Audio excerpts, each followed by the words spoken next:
I mean, apart from the music, maybe, yeah? It's actually, you know, it could actually give you potentially a reason for being here. You know, different taste. Oh, totally acceptable. As I'm aware. And concerned at that. Beware! Yeah, beware the words. Yeah, that's the sort of question I would have to.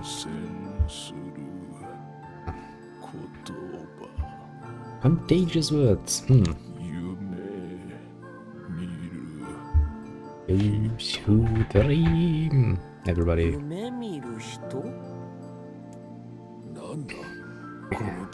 Yes. There's a strange new sensation in my mind. Vice voice rose in a quizzical way. It is not quizzical. Ah. It's a very good question. The villager's body shuddered as he slowly opened his eyes.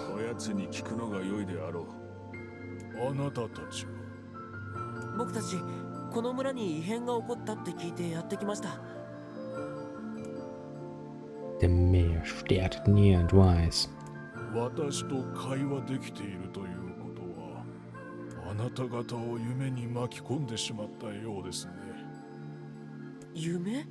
Well, yeah, apparently. Major explained. In the past weeks, a mysterious disease called the Death Dream had spread across the forest of myth. Those who caught it were cursed to fall asleep and live forever within the world of their own dreams.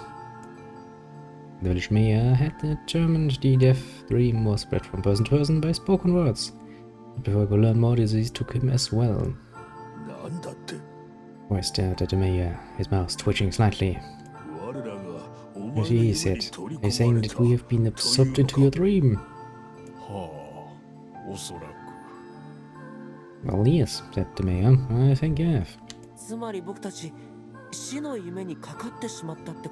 Indeed, you are indeed caught in the death dream, my friend. Before the mayor could confirm Nia's suspicion, Weiss exploded with rage.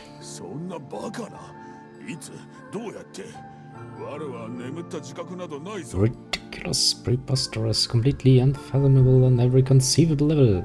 He didn't recall falling asleep. Well, yeah, apparently it is that sort of sickness. Though polite, the mayor was clearly trying to brush aside the book's remark. My remarks are not to be brushed aside for. I do love this. It's an interesting part. The mayor twisted his mouth into an embarrassed grimace, then quickly changed the subject to who Nia had seen and what they had discussed since coming to the village.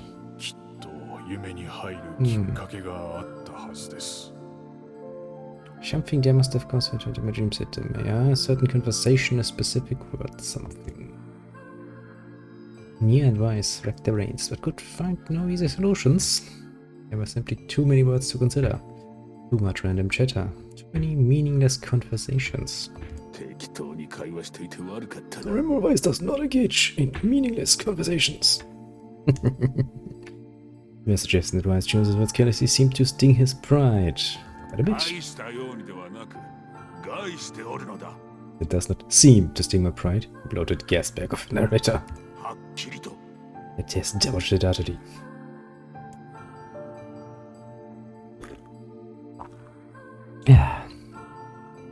Irritated, Weiss looked skyward, searching for answers in the heavens. I was doing such. Just leave me alone already! You're a bloody narrator! The anger created by his harsh words bled over to Nia like a contagion. Wait, said Nia suddenly. Someone just say contagion. Yes, I believe so. What of it? Well, the village showed us to watch out for contagious words, right? Well, he forward with renewed interest, pushing a startled Weiss aside in the process. She must have said something, right? Asked the mayor. Some specific combination of words? What was it? It was about dreaming or something that dreams are... Oh, what the hell was it? A sheep. It was suddenly, that was the first thing that popped into his head. Yes, I stared at him for a moment before slowly shaking their heads. For minutes of thought, his face suddenly lit up. I remember he said, "Those who dream." That's what he said, I'm sure of it. This the mayor produced a thick sheaf of papers from his pocket. He flipped through them a few times before finally following us approval at Nia. That sounds right, he said. A stray sheet of paper fluttered to the ground. My notes also mentioned something about that. But it was the last thing you heard before you fell asleep. The mayor shook his head. Small pencil stopped tracing lines across a lone piece of paper. For the last month, I've done nothing but study the disease we call the death dream, he said. I mean, I'm the mayor, right? It's my job to protect people from whatever comes along. But I never expected a couple of outsiders to start entering people's dreams. The mayor paused, a good mask crossing his face. Should probably be taking notes or something. Shut, you idiot. Wise immediately fired back. I plotted the force of will it takes to research the disease in your dreams, he said. But perhaps we should bend our efforts to escaping this place instead of trying to understand it. It was a wise thing to do. Mayor's hands tightened around his pencil, snapping off the tip. Well, great. I've tried to escape. From the very first moment I realized I was locked inside my own dream, I've been looking for a way out. I don't think it exists. I mean, this is my dream, right? If there was an exit, I'd know about it. He paused for a moment, his unfocused eyes staring at nothing. My village was beautiful, but to no one in particular. It was filled with the most wonderful people you could ever hope to meet.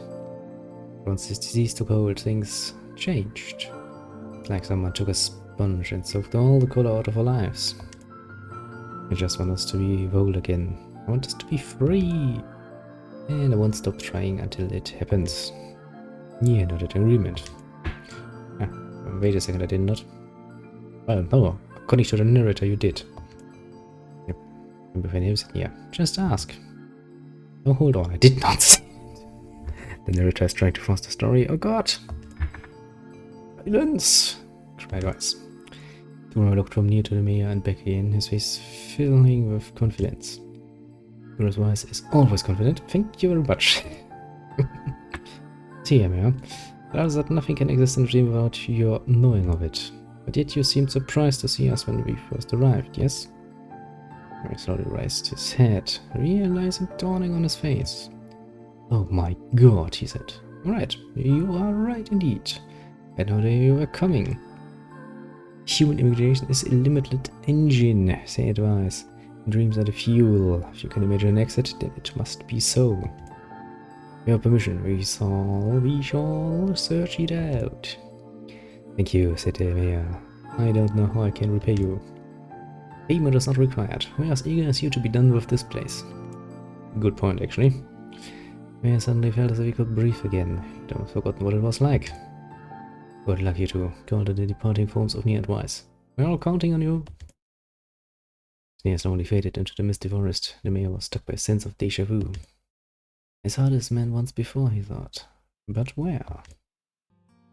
Nia's mood darkened as he trudged through the forest. Hours earlier, when the beauty of the place was still a new thing, he'd been confident they could get in, find the exit, and be home in time for dinner. The deeper they went, the more the forest closed in around him. The mist made it difficult to see more than a foot in any direction, and moss-covered rocks seemed determined to twist his ankle. More than once, he'd been forced to steady himself on the rough bark of a tree, and his hands now left small trails of blood on everything he touched. Additionally, Wise was proving to be a spectacularly poor traveling companion. Unhindered by either train or physical effort, he spent most of his time urging Nia to pick up the pace and grumbling about their slow progress. Finally, after Wise muttered something about legless turtles being more adept at navigating the environment, Nia snapped. Hey Wise, ground for a second, would you? You don't have to walk. Nia leaned against the tree and tried to stretch the knots from his back. How can this stupid first be so big? He said to himself. The moment the words stumbled from his mouth, a cacophony of insects sprang to life. Every imaginable form of buzz, click, and hiss roared out at a volume that rattled his teeth. Nia slapped his hands over his ears and screamed to be heard. Wise, what's going on? You could see why his mouth was moving, but he might as well have been shouting in a tornado. The insects screamed. The forest howled. Then, just as Nizia seemed ready to tear from his head and go running for cover, the sound diminished. Hesitantly, he moved a hand from his left ear and listened to the creatures of the woods. I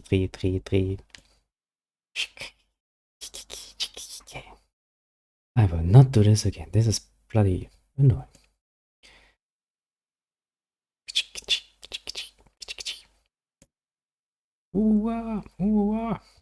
Bloody hell. God. Imagine insect sounds, apparently. In which case, I probably made a very bad.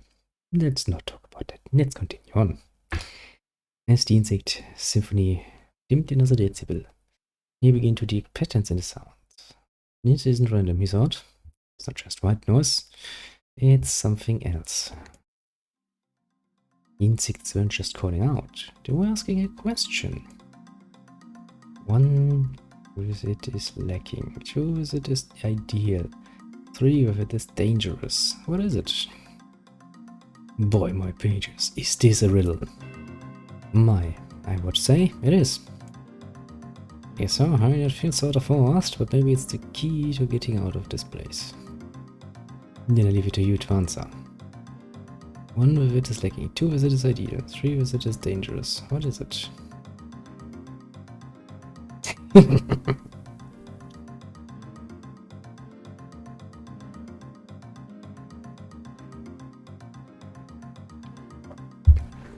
I mean, game. Technically speaking, my first reaction if I were in that situation would be to shout very loudly, how the hell am I supposed to know? But you know, why don't we go for a seesaw? Sounds interesting. I mean, that's ideal with 2 people, but dangerous with 3. Oh, it's a seesaw. As we flew open before we could say anything, the world suddenly shifted. Rain, rain, wow, rain, rain, wow. Chick, chicky, chick, chicky. And sounds horrible. When he came to, he was once again surrounded by the sounds of insects. The cries of the insects were creating words you'd heard somewhere before.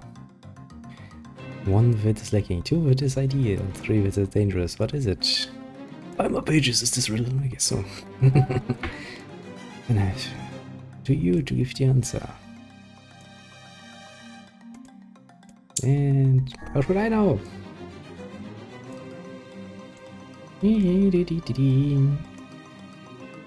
Games like, I'm not going to let you go, you fool. See?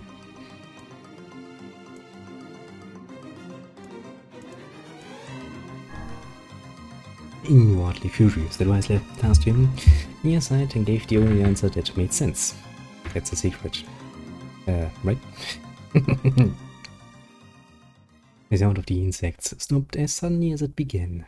The forest undergrowth parted before near like a rippling wave, opening a new path. These forest anthropods are making a road for us, said Wise with glee. Pleased at passing the test, Nia moved on with new intensity. Parts of his body relief from the undergrowth, but gave even greater cheer to his mind. As long as they were on a path, their journey had a purpose. I guess the forest has accepted us, huh? Said Nia after a bit. I spun around to face his companion. Do not mistake the will of this forest for some happy pet you can suddenly befriend. I have no idea where this path leads.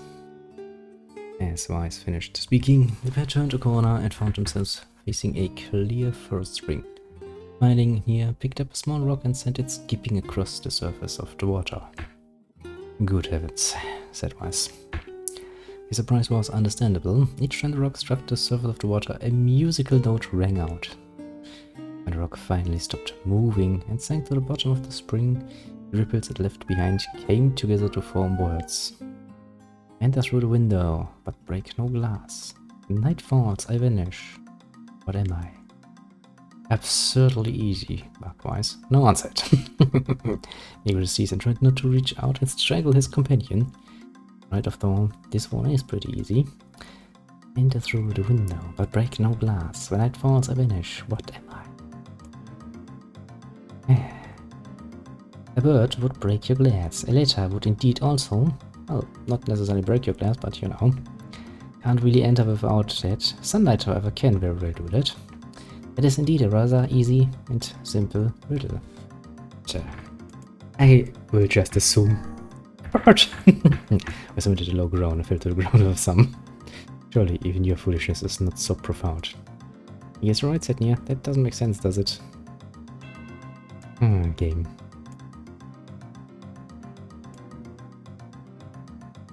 The answer should then be sunlight. The only thing that can actually enter without breaking your glass. A plume of water suddenly burst from the spring.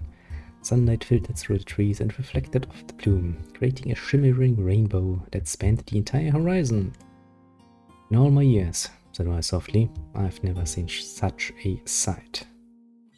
Perhaps I've misunderstood the intentions of this place. Hey look, cried Nia, waking a voice from his gaze. There's a house or something over there. Glancing in the direction of his friend's extended hand, Voice saw a small cottage nestled among the trees. That's weird, isn't it, Voice? I mean, who would build a house all the way out here? Nia walked over and pounded on the door. After a minute of solid banging, the door cracked open and a small man peered out. His body was cloaked from neck to toe in a large black cape, while his face was obscured by mist. Began Nia. Before I could get any further, the cloaked man held a hand up and began speaking. I have 4 legs in the morning, 2 at noon, and night with 3. What am I? A classic, that's what you are. He tried to ask the cloaked man who he was or what he was doing here, but he simply repeated the question. You wish to engage this man in conversation, said Weiss. It seems you must answer his riddle. Yeah, I suppose, said Nia. At least it's an easy one. Technically speaking, all of the answers are right, if we go by the idea that angels, that demons, do look somewhat like humans. Let's go with an angel. An angel! As words were spoken, he found himself covered in a snow of perfect white feathers. A warm, gentle feeling ran up his spine as a creature of unimaginable beauty shimmered into existence.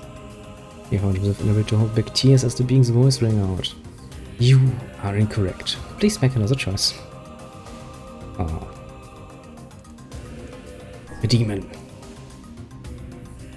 As soon as words were spoken, the forest began to swirl around them. Leaves browned and fell from trees, branches withered and died. The tall green grass shriveled into dark curls of ash. Suddenly, a massive demon appeared before me and unleashed a tremendous roar. Wrong! Now try again! A man.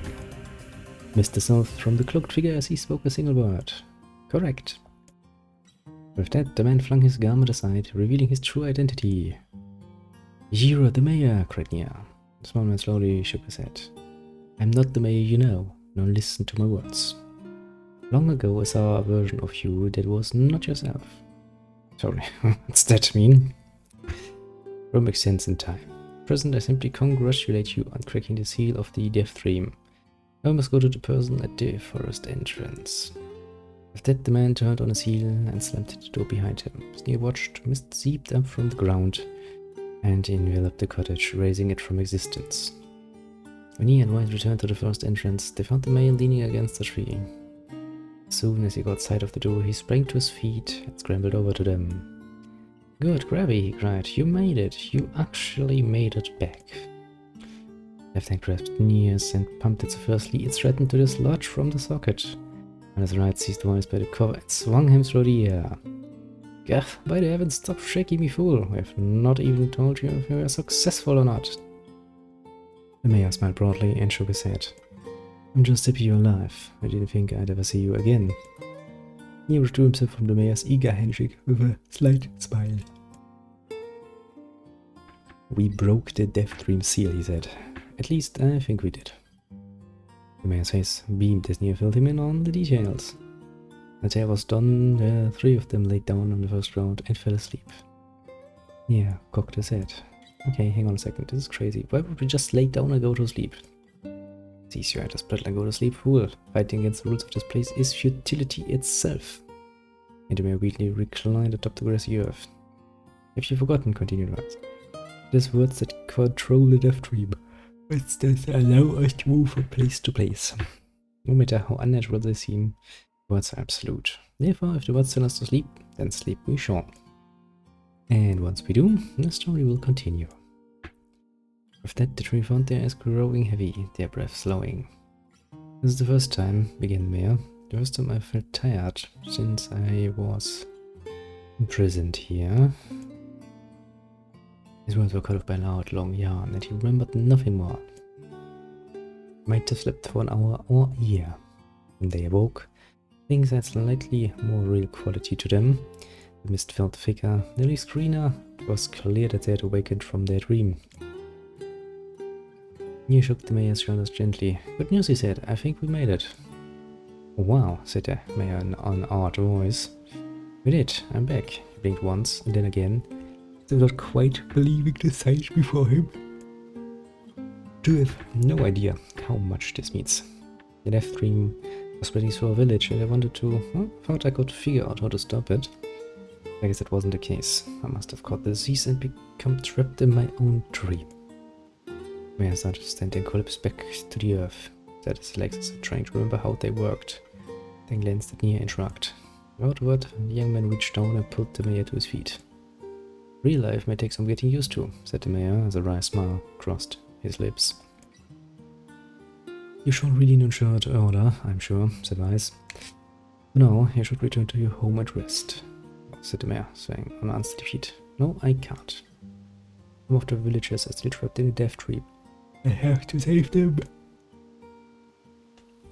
The mayor slowly made his way to the divine tree in the center of the village, and bowed his head and prayed silently.